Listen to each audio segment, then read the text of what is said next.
وزیر اعظم شہباز شریف نے اسلام آباد یادداشت پر بطور ثالث دستخط کر دیے، ویڈیو بھی جاری کر دی گئی۔ معاہدے پر امریکی صدر ڈونلڈ ٹرمپ اور ایرانی صدر مسعود پزشکیان کے دستخط موجود۔ امریکی اور ایرانی صدور نے جنگ ختم کرنے کی مفاہمتی یادداشت کے متن پر دستخط کیے تھے۔ معاہدہ نافذ العمل ہو گیا۔ وزیر اعظم شہباز شریف کی بطور ثالث تصدیق، کہا ایران نے آبنہ ہرمز کو فوری طور پر کھولنے اور امریکہ نے بحری ناکہ بندی ختم کرنے کا اعلان کر دیا۔ وزیر اعظم کی فیلڈ مارشل عاصم منیر کی تعریف، کہا فیلڈ مارشل کی کوششیں خطے میں امن استحکام کے لیے نہایت اہم ثابت ہوئیں۔ مفاہمتی یادداشت پورے خطے میں باہمی تفہیم، احترام اور مشترکہ خوشحالی کی مضبوط بنیاد ثابت ہوگی۔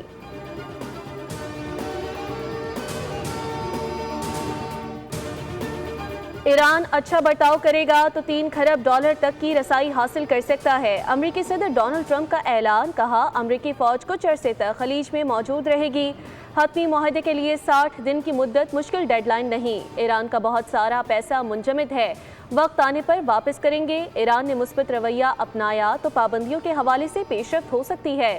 ایران نہ ایٹم بم بنائے گا، نہ حاصل کرے گا۔ جوہری ذخائر سے متعلق تکنیکی بات چیت بھی جلد شروع ہو جائے گی۔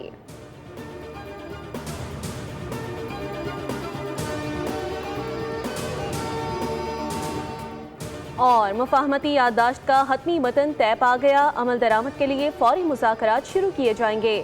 ایران کا مطالبہ، وزارت خارجہ کے ترجمان کہتے ہیں آبنہ ہرمز کا معاملہ ایران اور عمان کی ذمہ داری ہے۔ اسرائیل کے لبنان پر حملے جاری رہے تو یہ معاہدے کی خلاف ورزی تصور ہوگی۔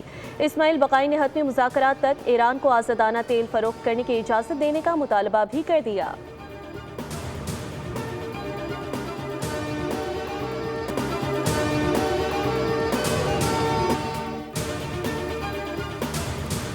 امریکہ نے ایران کے ساتھ طے پانے والی مفاہمتی یادداشت کا متن جاری کر دیا۔ معاہدے کا عنوان اسلام آباد مفاہمتی یادداشت رکھا گیا ہے۔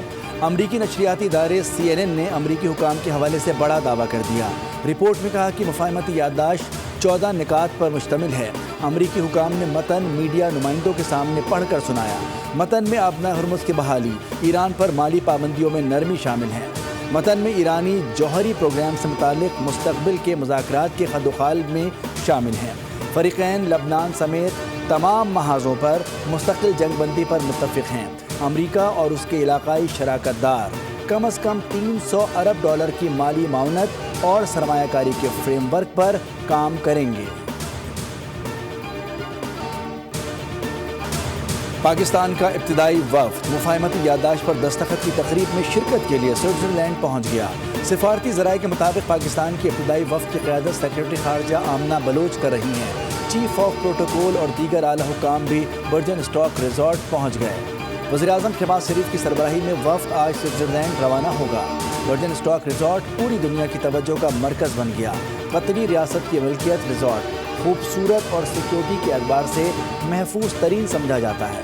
امریکہ اور ایران مذاکرات کی کامیابی خطے میں امن کی نئی راہیں کھول سکتی ہیں۔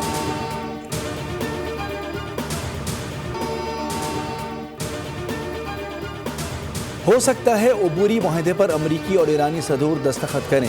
الجزیرہ کی رپورٹ کے مطابق ترجمان ایرانی وزارت خارجہ اسماعیل بقائی نے کہا ہے کہ اس تجویز پر غور کیا جا رہا ہے۔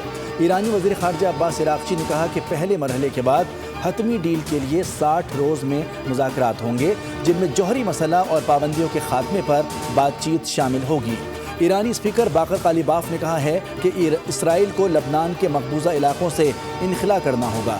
جنوبی لبنان کے شہریوں کی اپنے گھروں کو واپسی ہونی چاہیے۔ ایران کے خلاف یک طرفہ فیصلے مسلط کرنے کا دور ختم ہو چکا ہے۔ ایران نے امریکہ کو اپنی شرائط پر مذاکرات کی ٹیبل پر آنے پر مجبور کیا۔ فرانس میں جاری G7 سربراہی اجلاس کی سائیڈ لائن پر امریکی صدر ٹرمپ سے ہونے والی ملاقات میں نریندر مودی ہاتھ میں پرچی تھامے بیٹھے رہے۔ ملاقات کے بعد میڈیا سے گفتگو کرتے ہوئے امریکی صدر ڈونلڈ ٹرمپ نے کہا ہے کہ اگر مودی پر حملہ ہوا تو ان کی مدد کے لیے موجود ہوں گے۔ انہوں نے یہ بھی کہا کہ اگر کوئی نیا رہنما آتا ہے تو پھر صورتحال مختلف ہو سکتی ہے۔ امریکی صدر ٹرمپ کی شوخیاں جاری۔ G7 سربراہی اجلاس میں تاخیر سے پہنچے مگر ایسا چٹکلا چھوڑا کہ سب ہنس پڑے۔ کہا کہ I am the boss۔ عمارتی ہم منصب کے